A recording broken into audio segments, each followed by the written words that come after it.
topic is Marcus Garvey and Africans in the Caribbean, and we're talking to Dr. Al-Hadid, the chairperson of the Africana Studies Department at Tennessee State University. Dr. Al-Hadid, during this last segment, let's give you an opportunity to talk about Marcus Garvey and his influence and some of the influences that helped to shape Marcus Garvey, as well, and some of the influences that his personality and his vision helped to shape as well. Let's talk about it from that perspective. Yeah, when we left off, we said that Marcus Garvey entered this country in 1916. Mm-hmm. Now, it was a time where we were moving toward the Harlem Renaissance, when Harlem, was in vogue. Mm-hmm. And Garvey came to this country and started his organization called the Universal Negro Improvement Association. Mm-hmm. And the time period of Garvey's most powerful influence in this country was between 1916 and 1926. Mm-hmm. So you're talking about within one decade, mm-hmm. here's a man that using the power of the spoken word, mm-hmm. Saying, up you mighty race, you can accomplish what you will. One God, one aim, one destiny. Mm-hmm. Africa for the Africans at home and abroad. Mm-hmm. He was able to mobilize more than 6 million people of African descent mm-hmm. around the world. Mm-hmm. I mean, he literally had thousands of chapters of the Universal Negro Improvement Association inside the United States. Mm-hmm. Garvey's basic vision was to create a United States of Africa. Mm-hmm. This was during a time, we're talking about right after the First World War, when imperialism was entrenched in Africa. They needed the natural resources there in Africa. The Germans had fought a war against the colonizers in order to colonize the colonizers, mm-hmm. which failed. And so Garvey now is coming to seize Africa. Mm-hmm. And as he's agitating to seize Africa, decolonize the Caribbean, he mm-hmm. becomes a big threat in this country. Mm-hmm.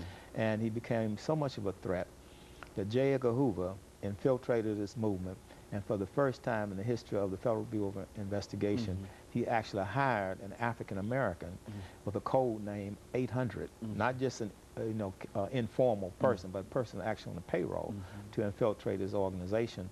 And when his organization was infiltrated, they accused him of mail fraud because mm-hmm. he had started the Black Star Line. Mm-hmm. Now, this is a big shipping company that he wanted to put together in order to do trade between mm-hmm. the Caribbeans and Africa and the African American side of the United States. Mm-hmm. And Garvey had these very grandiose designs. Mm-hmm. He was full of pomp and pageantry. Mm-hmm. He knew how to raise money. Mm-hmm.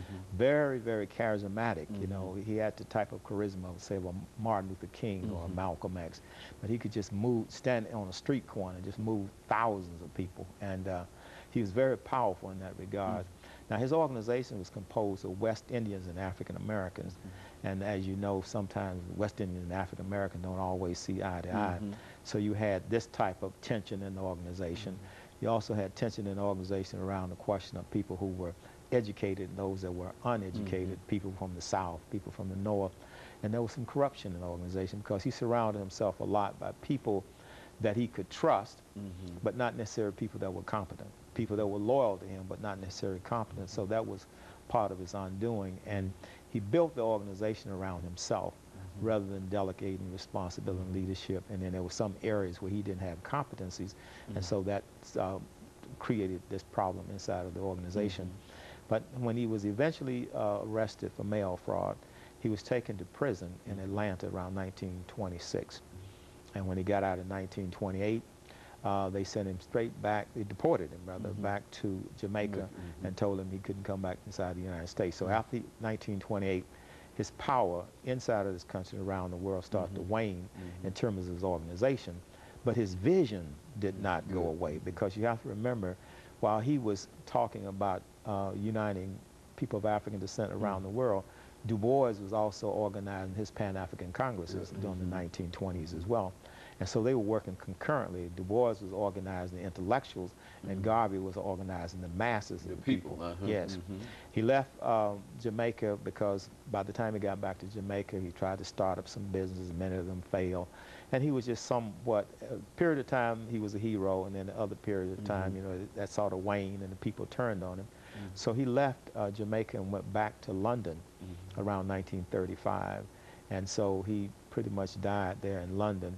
A very interesting incident happened in January of 1940. He had a massive stroke. Mm-hmm. And while he was trying to recover from the stroke, George Padmore the author of the book Pan-Africanism or Communism, who's, I think Pat was also from Trinidad, put an obituary in a column of a paper inside this country saying that Marcus Garvey had died, and they put his obituary in the paper and everything. And when he read a copy of that paper in June of 1940, he had a second massive heart attack and he died, you know, because he died a person who did not really accomplish all he set out to accomplish. He never actually went to Africa, even though he wanted to go to Liberia and claim that republic and start his base there. He wanted to go to Sierra Leone, but he never got on African soil. Closest got to Africa was London. And so in that sense, he died pretty much a tragic, tragic hero in a sense.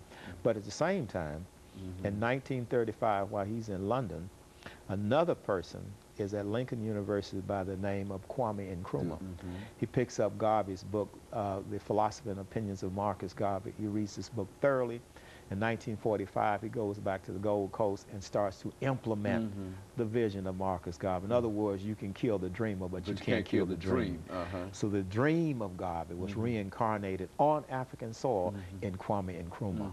And then when he got independence for Ghana, in 1957, March of 1957, he actually adopted the flag that Garvey created, the red, black, and green. And if you look at the flag of Ghana now, they have the same colors except there's gold in the middle because Ghana is known for gold. And they also have the black star sitting right inside of that flag. So Nkrumah was definitely inspired by Garvey. We had other movements. The Moorish Science Temple movement with Noble Drew Ali was inspired by Garvey. And of course, we know that Malcolm X parents were part of the Garveyite movement, and that's how he got his early indoctrination with Pan-Africanism and Islam.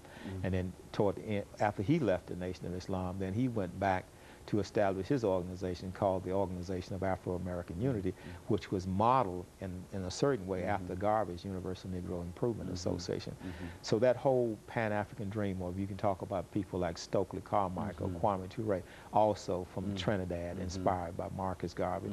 So the children of Marcus Garvey are still very much alive. So there's a real legacy. Oh yeah, there's a legacy that you Garvey talk about created. now when you talk about.